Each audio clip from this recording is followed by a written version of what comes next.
She had placed the chair by the window many years ago, back when the mornings still felt full and the future had not yet learned how to be quiet. At the time, it was just a practical choice, a place to sit with a cup of coffee while watching the street wake up, never imagining how familiar that view would become.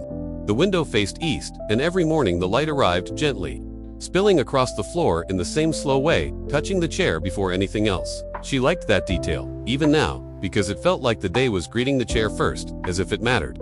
On this particular morning, she awoke before the alarm. The house still wrapped in silence, the kind that felt heavier the longer she lay there listening to it. She sat up slowly, her body reminding her of time passing, and reached for her robe before her feet even touched the floor. The hallway was dim as she walked toward the kitchen, each step familiar, each sound predictable, the house breathing quietly around her. She filled the kettle and turned on the stove, then paused by the window out of habit, looking toward the chair as if expecting something to be different. It was still there, exactly where it had always been, empty and patient, catching the first light of the morning. She poured her coffee and sat down at the table instead, leaving the chair untouched, just as she had done for years. There was a time when she never sat anywhere else in the morning, when that chair was always occupied, when the space beside her felt complete. He used to sit there with his paper folded neatly on his lap, glasses low on his nose, always reading the same section first. Sometimes he would glance up and comment on something small, a local headline, the weather, the way the neighbor's dog barked too early. She never realized how much she would miss those comments until they stopped happening. After he was gone, the chair stayed where it was.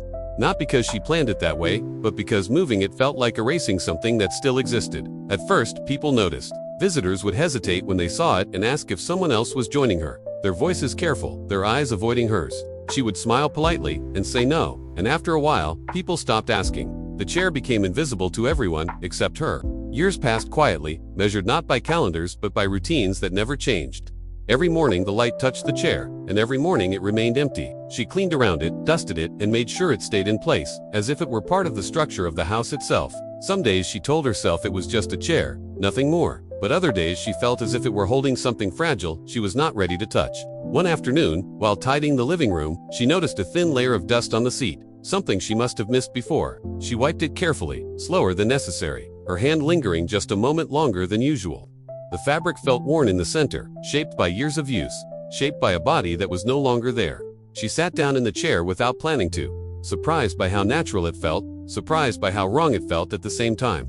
From there, the view looked different, closer somehow, the window framing the street in a way she had not seen in years. She remembered how he used to lean back slightly, one arm resting on the side, as if the chair had been made just for him. The memory arrived without warning, sharp and clear, and she closed her eyes for a moment to steady herself.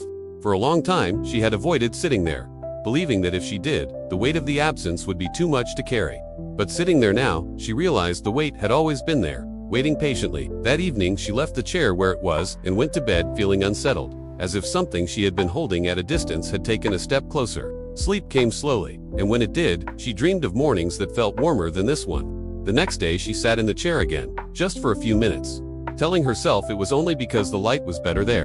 She watched the street wake up, the same faces passing by, some older, some new, all moving forward without looking back.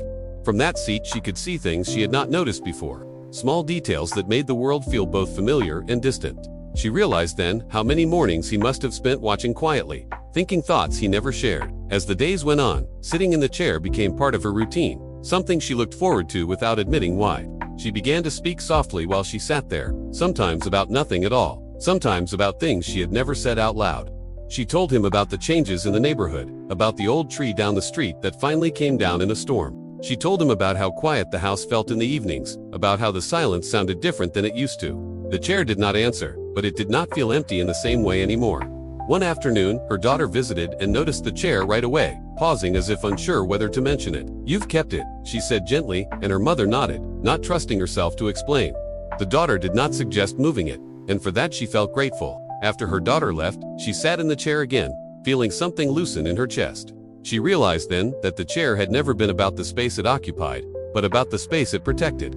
It was a place where memory could sit without being rushed, where loss could rest without being questioned. On a quiet Sunday morning, she placed a small cushion on the chair, one he had always liked, smoothing it carefully. She opened the window just a little and let the air move through the room, carrying sounds of life from outside.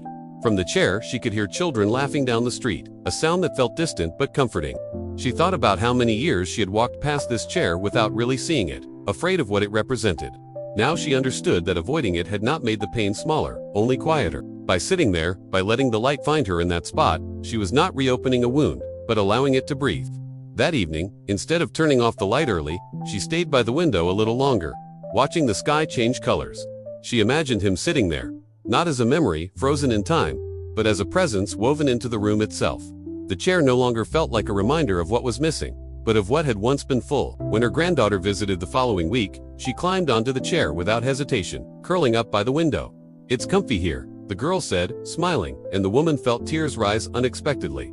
"Yes," she said softly, "it always was." In that moment she understood that the chair was not holding her in the past. It was carrying the story forward.